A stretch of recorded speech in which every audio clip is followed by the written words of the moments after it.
మనము దేవుడి చేతిలో గండ్రగొడ్డలి వలె ఆయుధం వలె ఉంటే దేవుడు మన వలన ఘనమైన కార్యాలు జయించగలడు. మనలను జయశీలను నిలబెట్టగలడు. మన బలవంతులు చేయగలడు. మన ఎదుట దేవుడు దుర్గములను పడగొట్టగలడు. పదులు లేని క్రైస్తవ్యం, ఎఫెక్టివ్నెస్ లేనటువంటి క్రైస్తవ్యం, సామర్థ్యత లేని క్రైస్తవ్యం, శక్తి లేని క్రైస్తవ్యం, పదులు లేని క్రైస్తవ్యము దేవుని చేతికి ఉపయోగపడదు, దేవుని పనికి ఉపయోగపడదు, దేవుని కార్యవృద్ధికి ఉపయోగపడదు. వాక్యము మనలను సరి చేస్తూ ఉన్నప్పుడు, వాక్యం మనలను బతలు కొడుతూ ఉన్నప్పుడు, వాక్యం మనల్ని కాలుస్తూ ఉన్నప్పుడు ఆ వాక్యానికి మన జీవితాన్ని ఏం చేయాలని సరి చేసుకుంటూ ఉండాలి. మన వాక్యం ద్వారా మన బ్రతుకుడు సరి చేసుకుంటూ, వాక్యం ద్వారా మనల్ని భద్రపరుచుకుంటూ, వాక్యం ద్వారా మనల్ని సదులు చేసుకుంటూ, మనల్ని సారబెట్టుకుంటూ ఉంటే దేవుని చేతిలో వాడబడేటువంటి ఆయుధంగా మనం మారిపోతాం. భారతదేశ క్రైస్తవ్యము క్రీస్తు చేతిలో గండ్రగొట్టలుగా మార్చబడునుగాక. భారతదేశ క్రైస్తవ్యము దేవుని చేతిలో ఆయుధంగా మార్చబడునుగాక. భారతదేశ క్రైస్తవ్యము క్రీస్తు చేతిలో యుద్ధాయుధముగా మార్చబడునుగాక. భారతదేశ క్రైస్తవ్యం చేతిలో సాతాను కోటలు లయమగునుగాక. సాతాను కోటలు పడగొట్టబడునుగాక. భారతదేశంలో క్రీస్తు రాజ్యము స్థాపించబడునుగాక. ప్రార్థన చేయాలి. ఒక బలమైన ప్రార్థన ప్రాకారాన్ని మనం కట్టాలి. ఆ ప్రార్థన ప్రభావవంతమైన ప్రార్థన ఉండాలి. హల్లెలూయా. అందుకోసమే భారతదేశంలో ఇండియా ప్రేయర్ లీగ్ అనేటువంటి ప్రార్థన సహవాసాన్ని ఏర్పాటు చేశాం. ఈ ప్రార్థన సహవాసం ద్వారా చేస్తున్న పని ఏంటి తెలుసా? అనేక మంది సంఘాలు, అనేక దైవజనులు గంటకొకరు చెప్పిన, రోజుకు ఒక సంఘం చెప్పిన, 24 గంటలు 31 రోజులు 365 రోజులు ప్రార్థనా ప్రాకారాన్ని కట్టుకుంటూ పోతున్నాం. హల్లెలూయా. మన కొడుకుని ప్రార్థనా ప్రాకారం ఎదుట సాతాను కోటలు పగిలిపోవునుగాక.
క్రీస్తును క్రైస్తవ్యాన్ని ద్వేషించి దూషించిన క్రీస్తును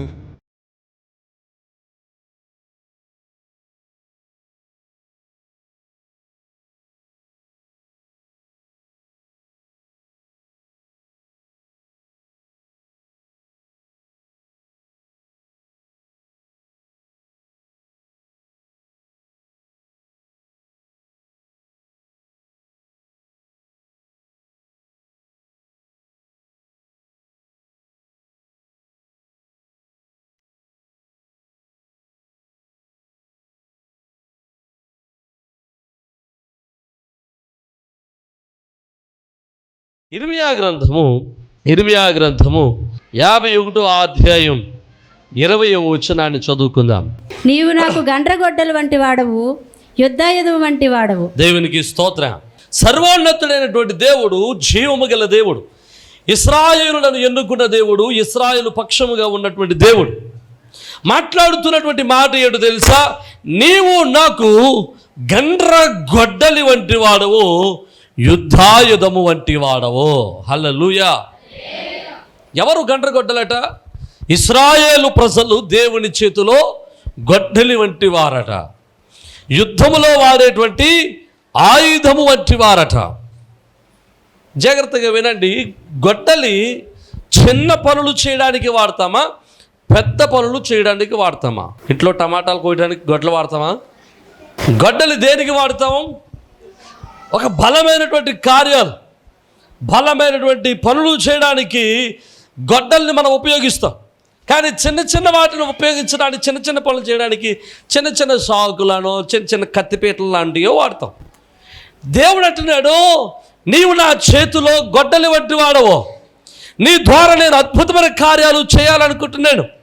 అక్కడ రాస్తున్నాడు చూడండి, నీ వలన నేను జనములను విరగొడతాను, నీ వల్ల రాజ్యాలను విరగొడతాను, నీ వల్ల గుర్రాలను పడగొడతాను, నీ వల్ల రథములను వాటిని ఎక్కిన వారిని విరగొడతాను, నీ వలన స్త్రీలను పురుషులను విరగొడతాను, నీ వలన ముసలివారిని బాలులను విరగొడతాను, నీ వలన యవనలను కన్యకలను విరగొడతాను, నీ వలన గొర్రెల కాపురుల వారి గొర్రెల మందలను విరగొడతాను, నీ వలన దున్నువారిని వారి దుక్కుటెత్తులను విరగొడతాను, నీ వలన ఏలికలను అధిపతులను విరగొడతాను. దేవునికి స్తోత్రం, హల్లెలూయా. అంటే నీ వలన నేను ఈ కార్యాలన్నీ చేస్తాను, నీ వలన మాత్రమే సమస్త కార్యాలు నేను చేయుటకు ఆశపడుతున్నాను. జాగ్రత్తగా ఆలోచన చేస్తే దేవుడు ఈ భూమి మీద ఏ పని చేయాలనుకున్నా ఆయన మానవుని యొక్క ప్రమేయం లేకుండా ఏమీ చెయ్యడు. చెప్పాలి ఏంటి? మానవుని యొక్క ప్రమేయం లేకుండా ఆయన ఈ భూమి మీద ఏ పని చెయ్యడు. అర్థమైన వారు దేవునికి స్తోత్రం, హల్లెలూయా. అందుకని చూడండి, ఇశ్రాయేలీయులు కానాకు వెళ్తూ ఉన్నటువంటి సమయంలో ఎర్ర సముద్రం అడ్డొచ్చింది. ఎర్ర సముద్రం అడ్డొచ్చినప్పుడు మోషే ప్రార్థన చేస్తున్నాడు, ప్రభువా ఎర్ర సముద్రం అడ్డు వచ్చింది, ఇశ్రాయేలీయులు వెనక ఉన్నారు, మా వెనకాలేమో శత్రువు అడ్డొస్తున్నాడు, శత్రువు తరుముకు వస్తున్నాడు, ఏం చేయం అని అడిగితే ప్రభు అన్నాడు, నాయుకు చూస్తావేంటి ఎర్రుముఖం వేసుకొని, నాయుకు ఎర్రుముఖం వేసుకొని చూస్తావేంటికు, నీ చేతిలో కర్ర ఉంది కదా, కర్రను పట్టుకెళ్ళి సముద్రం మీద చాపవు. దేవునికి స్తోత్రం, హల్లెలూయా. ఎప్పుడైతే సముద్రం మీద కర్ర చాపాడో ఏమైందంటే ఎర్ర సముద్రము. ఇప్పుడు మోషే ఎర్ర సముద్రం మీద కర్ర చాపకుండగా ఎర్ర సముద్రం 2 పాయలు అవ్వదా? చేయలేడా? దేవుడు చేయగలడు, కానీ మానవ ప్రమేయం అవసరం. మానవ ప్రమేయం లేకుండా మానవ జాతిలో కానీ ఈ భూమి మీద కానీ ఆయన ఏ కార్యం చేయుటకు ఆయన ఇష్టపడేటువంటి వాడు కాదు. దేవునికి స్తోత్రం. ఎందుకు ఆయన అట్లా చేయాలనుకుంటున్నాడు? ఒకసారి మనం ఇది బాగా అర్థం కావాలంటే మనం ఆదికాండం 1వ అధ్యాయము 26వ వచనంలోనికి మనం వెళ్దాం. ఒకసారి ఆదికాండము 1వ అధ్యాయము 26వ వచనం. దేవుడు మన స్వరూపమందు మన పోలిక చొప్పున నరులను చేయుదుము, వారు సముద్రము చేపలను, ఆకాశ పక్షులను, పశువులను, సమస్త భూమిని, భూమి మీద ప్రాకు ప్రతి జంతువును ఎలుదురుగాకనియు. దేవుడు ఈ భూమి మీద ఉన్న సమస్తాన్ని సృజించాడు, సమస్తాన్ని కలుగు చేశాడు. అంతటిని కలుగు చేసినటువంటి దేవుడు ఆయన ఈ సమస్తం మీద ఏలుబడి చేయడానికి తన పోలికలో, తన స్వరూపములో ఒక నరుని చేద్దామనుకున్నాడట. ఎవరి పోలికలో? దేవుని పోలికలో, దేవుని యొక్క స్వరూపంలో ఒక నరుని చేద్దామని ప్రభు అనుకున్నాడట. ఎందుకు చేద్దామనుకున్నాడు? వారు ఈ భూమి మీద ఉన్న సమస్తమైన జీవరాశి అంతటిని ఏలుబడి చేస్తారు. హల్లెలూయా, హల్లెలూయా. ఎవరు ఏలుబడి చేస్తారు? ఏలుబడి చేసేది ఎవరు? చెప్పట్లేదు. భూమి మీద ఏలుబడి చేసేది ఎవరు? నరుడు ఏలుబడి చేయాలి. దేవునికి స్తోత్రం. నరుడు మాత్రమే భూమి మీద ఉన్న సమస్తమైన వాటి మీద ఏలుబడి చేయాలి అనుకుని దేవుడు ఈ భూమి మీద ఏలుబడి చేయడానికి ఈ భూమి నుండే ఒక నరుని తయారు చేయాలని దేవుడు ఏం చేశాడంటే జిగట మట్టిని తీసి ఆయన స్వరూపాన్ని ఇచ్చి, ఆయన పోలికనిచ్చి ఒక బొమ్మను తయారు చేసి దానికి నాసిక రంధ్రాల్లో నుంచి తన ఊపిరిని పోశాడు. దేవునికి స్తోత్రం, హల్లెలూయా. మానవుని యొక్క ఆత్మ దేవుని దగ్గర నుంచి వచ్చింది, శరీరము భూమి నుండి వచ్చింది. ఈ భూమి నుండి వచ్చినటువంటి శరీరము కనుక అనగా భూమి మీద ఏలుబడి చేయాలంటే భూమి నుండి వచ్చిన వాడై ఉండాలి. హలో, ఎలాగా? భూమి మీద ఏలుబడి చేసేవాడు ఎక్కడి నుంచి వచ్చి ఉండాలి? భూమి మీద నుండే వచ్చి ఉండాలి, భూమిలో నుండి వచ్చి ఉండాలి. ఇది దేవుడు పెట్టినటువంటి క్రమం. గనుక ఈ భూములున్న నరుణ్ణి తయారు చేసి ఈ భూమి మీద ఏలుబడి చేయడానికి వానికి అధికారము దేవుడిచ్చాడు. అందుకోసమే ఆదామును అలా కూర్చోబెట్టి ఈ భూమి మీద ఉన్నటువంటి సమస్తమైన జీవరాశి అంతటిని ఎవరి దగ్గర తీసుకొచ్చాడు? ఆదాము దగ్గర తీసుకొచ్చి అంటాడు, ఆదామా నేమ్ దెమ్, వాటన్నిటికి ఏం చేయి, పేర్లు పెట్టు, వాటన్నిటికీ పేర్లు పెట్టు అనగానే ఆదాము పేర్లు పెట్టడం మొదలు పెట్టాడు. ఇది కాకి, ఇది నక్క, ఇది కుక్క, ఇది పంది అని. హల్లెలూయా. ఈరోజు పేర్లు పెట్టినాయండి, ఎవరు పెట్టినాయండి? ఆదాము పెట్టాడు. ఎందుకు చేత ఆదాము చేత పేరు పెట్టించాడంటే, ఏ వ్యక్తి అయితే పేరు పెడతాడో పేరు పెట్టబడిన దాని మీద పేరు పెట్టిన వానికి అధికారం ఉంటుంది. హల్లెలూయా, హల్లెలూయా. ఎలాగంటండి? పేరు పెట్టబడిన దానికి, పేరు పెట్టిన వానికి అధికారం ఉంటుంది. ఆదాము చేత సమస్తమైన వాటన్నిటికీ పేరు పెట్టించాడు. అంటే the power over all the earth is belongs to the Adam. ఆదాముకు ఈ సమస్తమైన అన్నిటి మీద అధికారం కలిగి ఉన్నాడు. దేవునికి స్తోత్రం. ఆఖరుకి భార్య కూడా, అవ్వమ్మకు కూడా పేరు ఎవరు పెట్టారండి? ఆదామే పెట్టాడు. దేవునికి స్తోత్రం చెప్పండి. హల్లెలూయా. ప్రియమైన దేవుని బిడ్డ, చాలా జాగ్రత్తగా ఉండాలి. ఈ విషయాన్ని మనం జాగ్రత్తగా ఆలోచన చేస్తే, ఈ అధికారము ఈ భూమి మీద ఉన్న సమస్త అధికారం, ఇక ఆదాము ఏదనుకుంటే అదే జరుగుతుంది. ఎందుకంటే భూమి మీద సమస్తమైన ఏలుబడి ఎవరిదండి? సమస్తమైన ఏలుబడి ఎవరిది? ఆదాముది. కనుక ఆదాము ఏదనుకుంటే అది జరుగుతుంది, ఏది చేయాలనుకుంటే అది జరుగుతుంది. ఆదాము చాలా సుఖంగా సంతోషంగా ఉన్నాడు. ఇక భూమి మీద అధికారాన్ని ఆదాముకు అప్పగించి దేవుడు తాను భూమి మీద అధికారం ఉండి తప్పుకుని తాను యొక్క ఏలుబడిలో ఆదాము ఎలా చేస్తున్నాడో చూసి సంతోషిస్తున్నాడు. హల్లెలూయా, హల్లెలూయా. కొంతకాలం తర్వాత ఆదాము అవ్వలు విడిపోయి ఉన్నప్పుడు, ఒంటరిగా ఉన్నప్పుడు అవ్వమ్మ దగ్గరికి వచ్చి సాతాను అవ్వమ్మను మోసగించింది. ఎలా వచ్చి మోసగించింది చెప్పట్లేదు మీరు? సర్పరూపములో వచ్చి. ఓకే, ఎందుకు సర్పరూపంలో రావాల్సి వచ్చింది? ఎందుకు సర్పరూపంలో రావాల్సి వచ్చిందంటే, ఆ ఆదాము దగ్గరికి, అవ్వమ్మ దగ్గరికి సాతాను తానున్న రూపంలో వచ్చి ఉంటే ఆదాము అవ్వల దగ్గర నుంచి తన అధికారాన్ని దొంగిలించటం అసాధ్యము. తన అధికారాన్ని, భూమి మీద ఉన్న అధికారాన్ని దొంగిలించాలంటే ఈ భూమి మీద జీవరాశులలో ఒక్కటై ఉండాలి, లేకపోతే ఈ జీవరాశి ఈ భూమి నుండి తీయబడినదై ఉండాలి. ఈ భూమి నుండి తీయబడినదై ఉన్నటువంటి సర్పము రూపములో ఆ యొక్క సాతాను ప్రవేశించి అవ్వమ్మ దగ్గరికి వెళ్ళి అవ్వమ్మకు పండించి అధికారం అంతటిని దొంగిలించేసింది. ఆదాము దగ్గర నుంచి, అవ్వమ్మ దగ్గర నుంచి ఈ సర్వ సృష్టి అంతటి మీద, భూమి మీద అధికారాన్ని ఎంత కొనేసుకున్నాడండి? ఎంత కొనుక్కున్నాడు సాతానుడు? సిగ్గు కూడా కదండి, ఎంత సిగ్గుసేటో. ఒక యాపిల్ పండుకి, ఒక దానిమ్మ పండుకి, ఒక దానిమ్మ పండుకి ఎంత అధికారాన్ని నమ్మేశారు? అసలు మీకు అర్థం అవుతుందా? ఈ భూమి మీద సమస్త అధికారం అంతటిని చిన్న పండుగ అమ్మేశారు. తిండి కోసం అమ్మేసుకోవటమే. ఈ రోజు ఆదివారం ఆరాధన కూడా మనం అమ్మేసుకుంటాం కదండి. దేనికి అమ్మేసుకుంటున్నాం? పని కోసం అమ్మేసుకుంటాం. చుట్టాలు వస్తే అమ్మేస్తాం కదండి. చుట్టాలు వస్తే అమ్మేస్తాం. అత్తగారింటి వాళ్ళు కాదు, అమ్మగారింటి వాళ్ళు వస్తే ప్రార్థన మానేస్తాం. అత్తగారింటికి వస్తే మాత్రం భక్తి వచ్చేది. నిజమే. ఒకసారి ఎక్కడో కానీ నాకు గుర్తొచ్చిందో ఏంటో నాకు తెలియదు, కానీ మొత్తం స్టోరీ చెప్తాను. ఒక ఆదివారం ప్రార్థన మానేసిందట. ప్రార్థన మానేస్తే ఫోన్లో అనుకుని ఇల్లు అడిగారట, అమ్మ మానేసినాడు, మా అత్తగారు వచ్చి, మా అమ్మోళ్ళు వచ్చారంటే అన్నట. సంతోషం అండి. తర్వాత వారం పాస్టర్ గారు మళ్ళీ ఆ రోడ్డు అంటే వెళ్తే ఆ భార్య భర్తలు ఇద్దరు దెబ్బలాడుకుంటున్నారట. చితకు కూడా వేసాడంట అలా వినపడు. ఏమ్మా ఈ పాస్టర్ గారు ఉండడం అట్లా ఇల్లు అడిగాడంట. ఎందుకే మీ ఆమెను ఎలా కొడుతున్నామంటే, నిన్న మా అమ్మ వచ్చిందండి, మా అమ్మని ఇంటికి వదిలేసి ప్రార్థనకు వచ్చేసిందండి, పెద్ద వస్తుంది అన్నాడట. ఏమ్మా అంటే, అయ్యగారు నేను పెద్ద భక్తి పరులండి, నేను అస్సలు ప్రార్థన మానమంటే పాపం ఎవరికి తెలుసు, ఇప్పుడు మాంతది లేదు ఎవరికి తెలుసు. ఫాస్ట్ అంతకుముందు వారం వీళ్ళు అమ్మోళ్ళు వచ్చారని ప్రార్థన మానేసింది.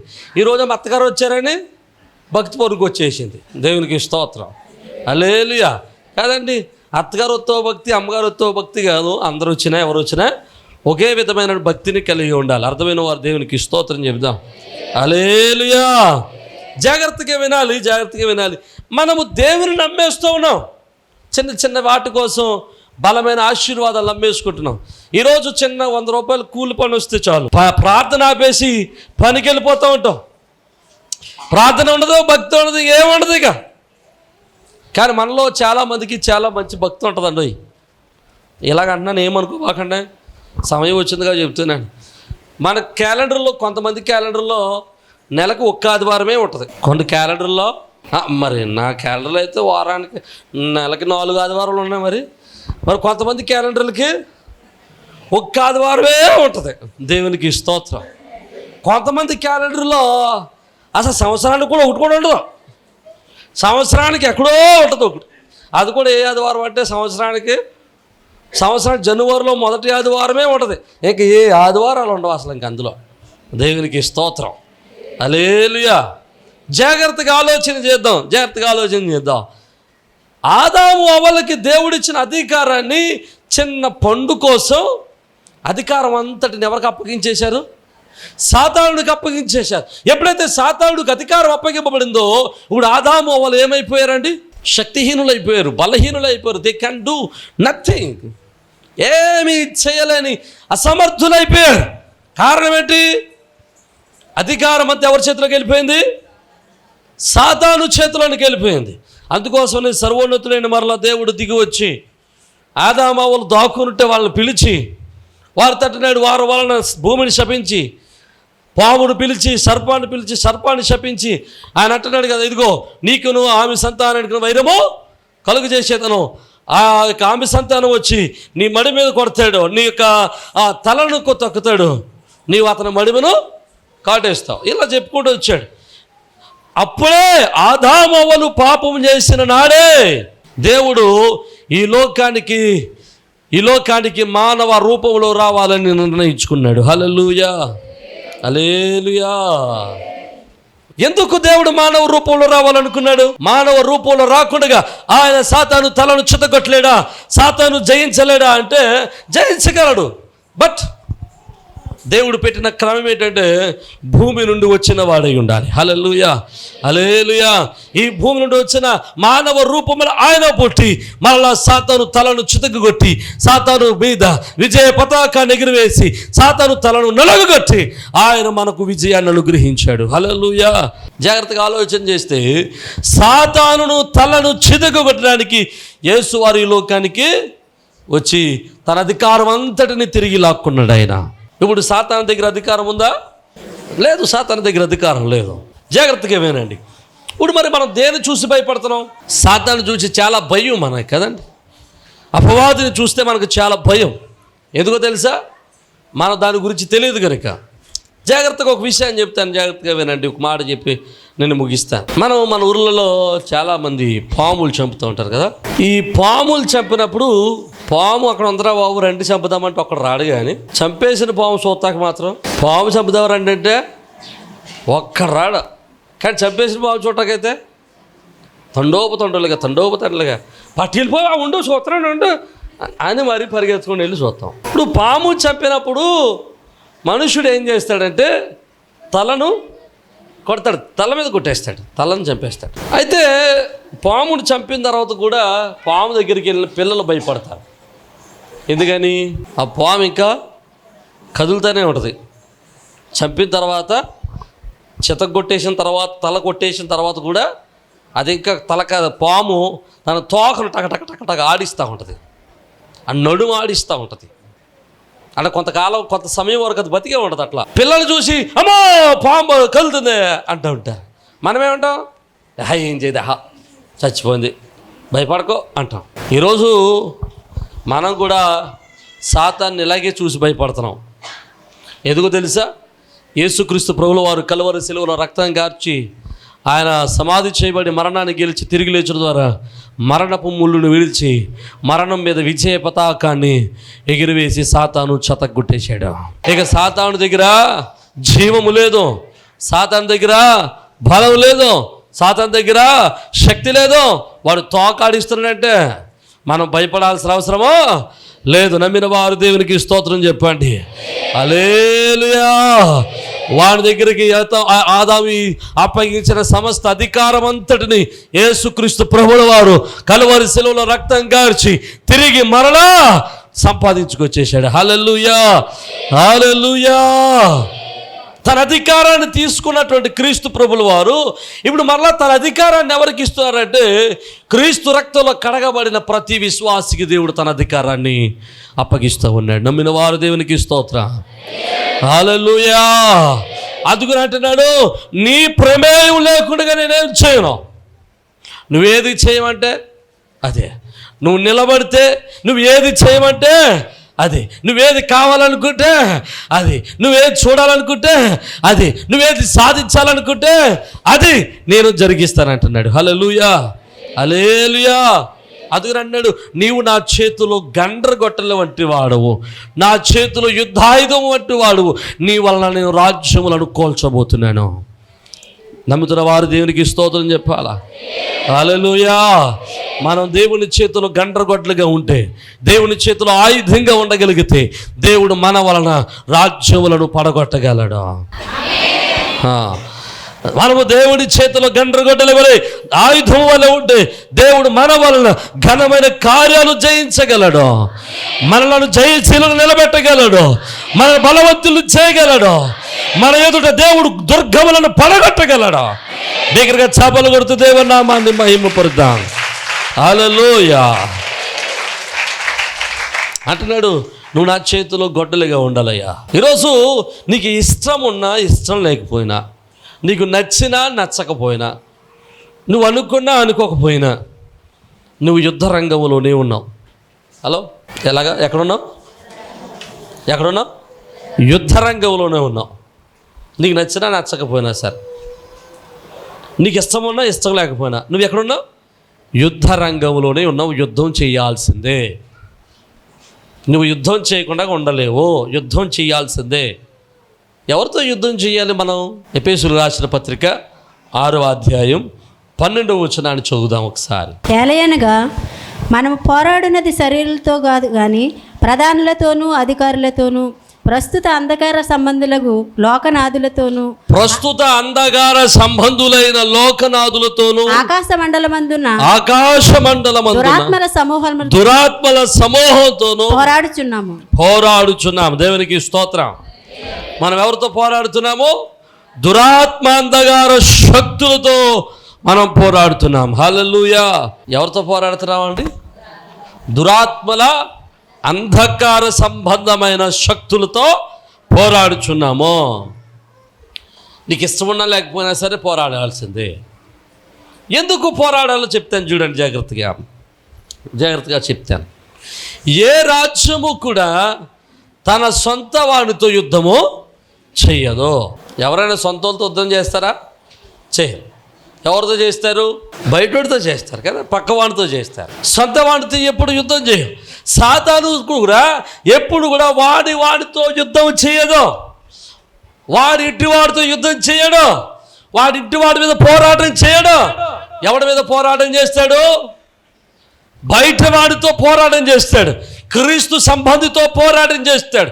క్రీస్తు విశ్వాసతో పోరాటము చేస్తాడు. నిజంగా నాకు పోరాటాలు లేవండి, సాతాను శోధనలు లేవండి, నాకే బలహీనతలు లేవండి, నాకేది అంధకార శక్తుల యొక్క ప్రభావాలు లేవండి, సాతాను నేను విరమించట్లేదు విరమించట్లేదు అన్నావంటే దాని అర్థం ఏంటో తెలుసా? నువ్వు వాడి గుంపులో ఉన్నట్లెక్క. అర్థమైనోడు దేవునికి స్తోత్రం. హల్లెలూయా. అర్థమైందా మీకు? నిన్ను సాతాను శోధించకపోతే నువ్వు ఎవడింట్లో ఉన్నట్టు? ఆడింట్లో ఉన్నవాడు ఆడెందుకు పట్టుకుంటుంటాడు? ఈరోజు నీకు సాతాను శోధనలు ఉన్నాయంటే, అంధకార సంబంధమైన శక్తులు నీతో పోరాడుతున్నాయంటే, వారు నిన్ను వెరవిస్తున్నారంటే, నిన్ను లోకంలోనికి లాగడానికి ప్రయత్నం చేస్తున్నారంటే, నిన్ను క్రీస్తుకు దూరం చేయడానికి ప్రయత్నం చేస్తున్నారంటే దాని అర్థం ఏంటో తెలుసా? నీవు క్రీస్తు రెక్కల క్రింద ఉన్నావు కనుక ఎలాగైనా నిన్ను బయటకు లాగాలని వాడు అనేక ప్రయత్నాలు చేస్తూనే ఉంటాడు. అందుకోసం నువ్వు చాలా జాగ్రత్తగా ఉండాలా. విశ్వాసిగా ఉన్నటువంటి మనము ఎప్పుడు కూడా పోరాటం చేసేవానిగా ఉండాలా, ఎప్పుడు పోరాట యోధులానిగా ఉండాలా, ఎప్పుడు యుద్ధములకు సిద్ధపడిన వారుగానే ఉండాలా, ఎప్పుడు యుద్ధము చేయుటకు మనల్ని మనం ఆయత్తు పరుచుకుంటూనే ఉండాలా. దేవునికి స్తోత్రం, హల్లెలూయా. ఈ యుద్ధం చేసేటువంటి మనము ఎవరితో యుద్ధం చేస్తున్నాము? ఈ యుగ సంబంధమైన ఈ లోకనాథుడితోనూ ఈ యుగ సంబంధమైన అంధకార శక్తులతోనూ మనం యుద్ధము చేస్తున్నాం. ఈ యుగ సంబంధమైనటువంటి దేవతలు మనల్ని పాడు చేయాలని, మనల్ని దేవునికి దూరం చేయాలని, మనల్ని దేవుని యొక్క సన్నిధిలో నుంచి దూరపరచాలని ఎన్నో ప్రయత్నాలు చేస్తున్నప్పుడు మనం ఎలా ఉండాలట? దేవుని చేతిలో ఆయుధంగా ఉండాలి. హల్లెలూయా, హల్లెలూయా. నువ్వు ఎప్పుడైతే దేవుని చేతిలో ఆయుధంగా ఉంటావో, నువ్వు ఎప్పుడైతే దేవుని చేతిలో ఆయుధంగా ఉండి పని చేస్తావో, అప్పుడు సాతానుడి యొక్క స్థలాలు ఆయన నీ చేతే నరగొట్టిస్తాడా. హల్లెలూయా. ఎప్పుడైతే నువ్వు దేవుని చేతిలో కండ్రగొడ్డల వలె ఉంటావో, బలమైన ఆయుధంగా ఉంటావో, ఆయన నీ ద్వారానే సాతాను కోటలను పడగొట్టిస్తాడా. దగ్గరగా దేవునికి స్తోత్రం చెప్దాం. హల్లెలూయా, హల్లెలూయా. నీ ఎదుట సాతాను శక్తులు నిలబడలేవా. ఆమేన్. నువ్వు దేవుని చేతిలో ఒక బలమైన ఆయుధంగా ఉంటే నీ ఎదుట సాతానుడు నిలవలేక పారిపోతాడా. నీ ఎదుట సాతాను కోటలు కోల్చబడతాయి, సమాధానమైన స్థితి కూలబడుతుంది. హల్లెలూయా, హల్లెలూయా. నీ జీవితంలో సాతాను చేయదలసిన ప్రతి కార్యములో దేవుడు నీకే జయ జీవితాన్ని ఇస్తాడా. హల్లెలూయా. నిన్ను చూచిన సాతానుడికి వణుకు పుడుతుంది. కారణం ఏంటి తెలుసా? నీవు ఒక యుద్ధాయుధంగా ఉన్నావు. ఎవరి చేతిలో ఉన్నావు? ఇప్పుడు నువ్వు దేవుని చేతిలో ఉన్నటువంటి యుద్ధాయుధంగా ఉన్నావు. హల్లెలూయా, హల్లెలూయా. ప్రియమైన దేవుని పిల్లలు జాగ్రత్తగా విందాం. నీవు నిలబడితే నేను కార్యం చేస్తానంటున్నాడు దేవుడు. కానీ మనకు భయం ఏంటి? జరుగుతుందో లేదో, చేయగలమో లేదో, మన వల్ల అవుతుందో లేదు. నీ వల్ల అవదు, నిజమే, నీ వల్ల అవదు. కానీ ఎవరి వల్ల అవుతుంది? దేవుని వల్ల అవుతుంది. దేవునికి స్తోత్రం. ఎర్ర సముద్రాన్ని చీల్చటం ఆ మోషే వల్ల అవుతుందా? కాదా. బండలోంచి నీళ్లు రప్పించటం మోషే వల్ల అవుతుందా? కాదా. మోషే నిలబడ్డాడు, బండలోంచి నీళ్లు రప్పించాడు దేవుడు. దేవునికి స్తోత్రం, హల్లెలూయా. మోషే నిలబడ్డాడు, అమాలేకుల మీద విజయాన్ని ఇచ్చాడు దేవుడు. హల్లెలూయా, హల్లెలూయా. జాగ్రత్తగా మనం ఆలోచన చేస్తే నీవు నిలబడితే చాలు, ఆయన నిన్ను తన చేతులను ఆయుధంగా వాడుకుని ఆయన నీకు జయ జీవితాన్ని అనుగ్రహించి నీ తలను పైకెత్తడానికి ఆయన సిద్ధంగా ఉన్నాడు. నమ్ముతున్న వారి దగ్గరగా చాపలు కొడుతూ దేవుని నామాన్ని మహిమపరుద్దాం. హల్లెలూయా, హల్లెలూయా. అయితే ఇప్పుడు మనం గుర్తుపెట్టుకోవాల్సింది ఏంటంటే, అసలు నువ్వు దేవుని చేతిలో గొడ్డలి వలె ఉన్నావా? పనికొచ్చే గొడ్డలిగా ఉన్నావా? పదులు పెట్టబడినటువంటి గొడ్డలిగా ఉన్నావా? సాన పెట్టబడినటువంటి గొడ్డలిగా ఉన్నావా? ఎలాగండి? సాన పెట్టబడిన గొడ్డలి. ఇప్పుడు మనం గొడ్డలి కదా. కానీ మనం ఎలాంటి వాళ్ళమో తెలుసా? మనం గొడ్డలి వాళ్ళమే, మనం గొడ్డలి లాంటి వాళ్ళమే. కానీ టమాటా ముక్కను కూడా కొయ్యలేము కదండి. మన సామర్థ్యత ఎంత ఉంటుందండి? నలిగిపోయిన టమాటా ముక్కను కూడా. పదులు లేని క్రైస్తవ్యం, ఎఫెక్టివ్నెస్ లేనటువంటి క్రైస్తవ్యం, సామర్థ్యత లేని క్రైస్తవ్యం, శక్తి లేని క్రైస్తవ్యం, పదులు లేని క్రైస్తవ్యము దేవుని చేతికి ఉపయోగపడదు, దేవుని పనికి ఉపయోగపడదు, దేవుని కార్యవృద్ధికి ఉపయోగపడదు. దేవుని చేతులు నువ్వు వాడబడాలంటే, దేవుని పనిలో నువ్వు బలమైన సాక్షిగా ఉండాలంటే, నువ్వు దేవుని చేతిలో బలమైన ఆయుధంగా ఉండాలంటే, నువ్వు బలమైన కార్యాలు చేయాలంటే నీవు పదును పెట్టబడిన వాడవై ఉండాలి. హల్లెలూయా. ఎలా ఉండాలండి? పదును పెట్టబడిన వాడవై ఉండాలి. ఎలా పదును పెట్టబడతావు? బైబిల్లో అంటాడు, కమ్మరివాడు తన గొడ్డలని, తన ఆయుధాన్ని పదును పెట్టడానికి అంటే 2 పనులు చేస్తాడట. ఒకటి, దానిని అగ్నిలో కాలుస్తాడు. రెండవది, సుత్తి పెట్టి కొడతాడు. ఇప్పుడు అగ్ని ఏంటండి? వాక్యం చెబుతుంది, ఆయన వాక్యము బండను బద్దలగొట్టు సుత్తు వంటిది, ఆయన వాక్యము దహించు అగ్ని అయి ఉన్నది. దేవునికి స్తోత్రం. హల్లెలూయా. ఆయన వాక్యమే అగ్ని అయి ఉన్నది. ఆయన వాక్యము బండన బద్దలు కొట్టు సుత్తె వంటిది. మనం అగ్ని చేత కాల్చబడుతూ, అగ్నితో కాల్చబడుతూ మనలో ఉన్నటువంటి ప్రతి తప్పును వదులుకోవడానికి ఇష్టపడితే, ఆయన వాక్యము చేత మనము కొట్టబడుతూ, ఆయన చేత మనము బలపరచబడడానికి ఇష్టపడితే, మనం ఎప్పుడు కూడా దేవుని చేతులు పొదునైన కత్తి వలెనే ఉంటాం. హల్లెలూయా, హల్లెలూయా. ఇక మనం జ్ఞాపకం చేసుకుంటే, మనము వాక్యాన్ని వింటాం తప్ప, వాక్యాన్ని వినప్పుడు, వాక్యం మనల్ని కాలుస్తూ ఉన్నప్పుడు, వాక్యం మనల్ని బద్దలగొడుతూ ఉన్నప్పుడు మనం ఏమనుకుంటాం తెలుసా? ఈ పనికిమాలోడు రోజు నా కోసమే. దేవునికి స్తోత్రం. హల్లెలూయా. వాక్యం మనలను సరి చేస్తూ ఉన్నప్పుడు, వాక్యం మనలను బద్దలు కొడుతూ ఉన్నప్పుడు, వాక్యం మనల్ని కాలుస్తూ ఉన్నప్పుడు, ఆ వాక్యానికి మన జీవితాన్ని ఏం చేయాలండి? సరి చేసుకుంటూ ఉండాలి. హల్లెలూయా. మన వాక్యం ద్వారా మన బ్రతుకుడు సరి చేసుకుంటూ, వాక్యం ద్వారా మనల్ని భద్రపరుచుకుంటూ, వాక్యం ద్వారా మనం సదురు చేసుకుంటూ, మనం సారబెట్టుకుంటూ ఉంటే దేవుని చేతిలో వాడబడేటువంటి ఆయుధంగా మనం మారిపోతాం. హల్లెలూయా, హల్లెలూయా, హల్లెలూయా.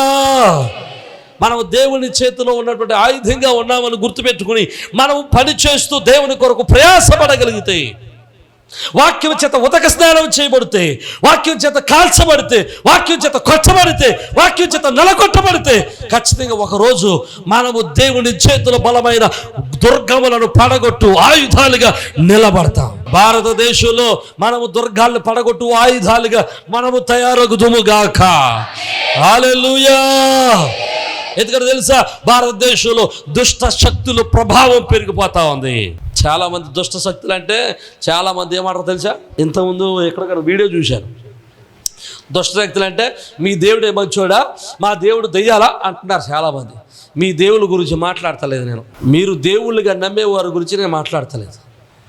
నా దేవుడైన యెహోవాకు వ్యతిరేకంగా ఉన్నటువంటి ఆకాశములో నుండి పడద్రోయబడినటువంటి దూతల గురించి మాత్రమే మాట్లాడుతున్నాను. నువ్వు ఒకవేళ అలా అనుకుంటే నేను నీ కర్మ నేనేమి చేయలేను. దేవునికి స్తోత్రం చెప్పండి. హల్లెలూయా.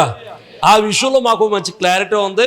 నువ్వు కూడా క్లారిటీలోకి వస్తే మంచిది. దేవునికి స్తోత్రం చెప్పండి. హల్లెలూయా. పడద్రోయబడిన దూతలు ఉన్నారు. దేవుని సన్నిధిలోంచి త్రోయబడిన దూతలు ఉన్నారు. ఆ త్రోయబడిన దూతలు ఏం చేస్తున్నారు తెలుసా? దేవుని సాధ్యానికి, దేవుని సింహాసనానికి వ్యతిరేకంగా ప్రజలను పాడు చేస్తూ, ప్రజల మనస్సులను పాడు చేస్తూ, ప్రజల యొక్క ఆలోచనలు పాడు చేస్తూ, సంఘపు విద్రోహ శక్తులుగా, సంఘ విద్రోహపు శక్తులుగా, సంఘ విద్రోహపు రాజ్యాలుగా సంఘానికి వ్యతిరేకంగా లేవనెత్తుతూ సంఘాల మీద తిరుగుబాట్లు చేసేటట్టు చేస్తున్నారు. మనం చేయాల్సిన ప్రార్థన ఏంటో తెలుసా? భారతదేశంలో కట్టబడుతున్న అంధకార శక్తుల కోటలు యేసు నామములో కూల్చబడునుగాక. అది కూల్చబడాలంటే ఆయుధాలు కావాలి. హలో, అది కూల్చబడాలంటే ఏం కావాలి? మన మోకరించి ప్రభువా దాన్ని కూల్చేయను ఆయన, దాన్ని కూల్చేయను ఆయన అంటే కుదరదా. దేవుడు ఏమంటున్నాడు తెలుసా? నేను కూలుస్తారు, నువ్వు నిలబడి అంటున్నాడు. హల్లెలూయా, హల్లెలూయా. ఎలాగా? మనం ఎలాంటోళ్ళు తెలుసా? మనం ఎలాంటోళ్ళు చెప్తాను చూడండి. అయ్యగారు రేపు నుంచి పరీక్షలండి, నాకు మీరు ప్రార్థన చేయండి. మళ్ళీ వారం నుంచి పరీక్షలండి అయ్యగారు, నా కోసం ప్రార్థన. ఉపవాసం ఉండి చెప్పట్లేదు. పాస్ గారు ఏమో ఉపవాసం ఉండి ప్రార్థన చేయాలంట. ఈడో శుభ్రంగా పరీక్షలు ముందర పెట్టుకుని దమ్ బిర్యానీ, చికెన్ బిర్యానీ మొక్కలు గబాగబా తినేసి శుభ్రంగా చదవటం మానేసి ఆవిడ ముసుకెట్టి పడుకుంటాడట. వీడి కోసం ఎవరు ప్రార్థన చేయాలట? ఇదే విశ్వాసం. దేవునికి ఇష్టం. హల్లెలూయా కదండి. దేవుడు అంటున్నాడు, నేను కార్యం చేస్తాను, దుర్గాలను పడగొడతాను, సాతాను కోటలు పడగొడతాను, మిమ్మల్ని నిలబెడతాను, మీకు జయ జీవితాన్ని ఇస్తాను, కానీ మీరు నిలబడాలి. హల్లెలూయా, హల్లెలూయా. మీ చేతిలో, నా చేతిలో మీరు ఆయుధంగా ఉండాలా. హల్లెలూయా. నువ్వు దేవుని చేతిలో ఆయుధంగా ఉండగలిగితే, నువ్వు దేవుని కొరకు నిలబడగలిగితే, దేవుని కొరకు దేవుని కోటగా నువ్వు నిలబడగలిగితే, నీ ఎదుట సాతాను కోటలు యేసు నామములో కూల్చబడును గాక. హల్లెలూయా, హల్లెలూయా. భారతదేశ క్రైస్తవ్యము క్రీస్తు చేతిలో గండ్రగొట్టలుగా మార్చబడును గాక. భారతదేశ క్రైస్తవ్యము దేవుని చేతిలో ఆయుధంగా మార్చబడును గాక. భారతదేశ క్రైస్తవ్యము క్రీస్తు చేతిలో యుద్ధాయుధముగా మార్చబడును పడగొట్టబడును గాక. భారతదేశ క్రైస్తవ్యం చేతిలో సాతాను కోటలు లయమగును గాక. సాతాను కోటలు పడగొట్టబడును గాక. భారతదేశంలో క్రీస్తు రాజ్యము స్థాపించబడును గాక. దగ్గర చాపలు కొడుతూ దేవుని నామాన్ని మహిమపడతాం. దేవుడు అంటున్నాడు, నిన్నే వాడుకుంటాను నేను. ఎవరిని వాడుకుంటాడట? మనల్ని వాడుకోబోతున్నాడు దేవుడు. ఇప్పుడు వాడుకోవాలి అంటే మనం ఏం చేయాలి తెలుసా? మనందరూ కూడా దేవుని చేతిలో ఆయుధంగా మార్చబడాలా. దేవుని కొరకు నిలబడే యోధులుగా నిలబడాలా.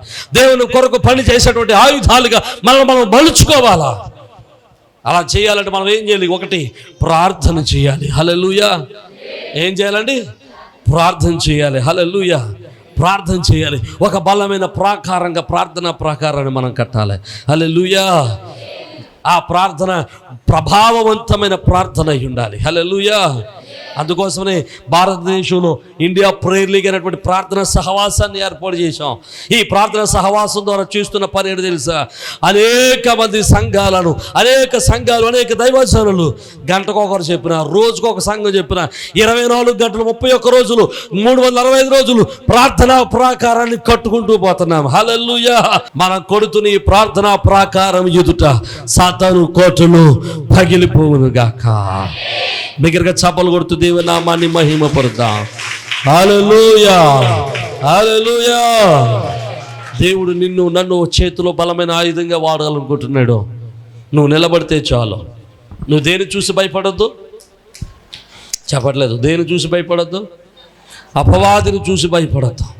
అపవాది శక్తులు చూసి భయపడద్దు. అపవాది తంత్రం చూసి భయపడద్దు. ఎందుకు తెలుసా? Is already dead.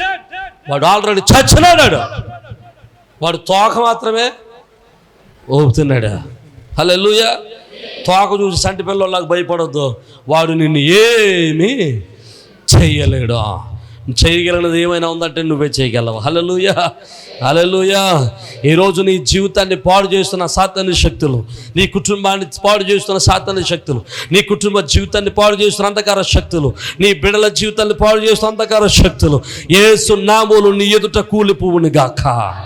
నీ కుటుంబాన్ని పాడు చేస్తున్న అంధకార శక్తులు యేసు నామములో నీ ఎదుట కోల్చబడును గాక. దేవుడి చేతుల బలమైన ఆయుధంగా నువ్వు తయారై సాతాను తలను చితగొట్టుదువు గాక. సాతాను జయించుదువు గాక.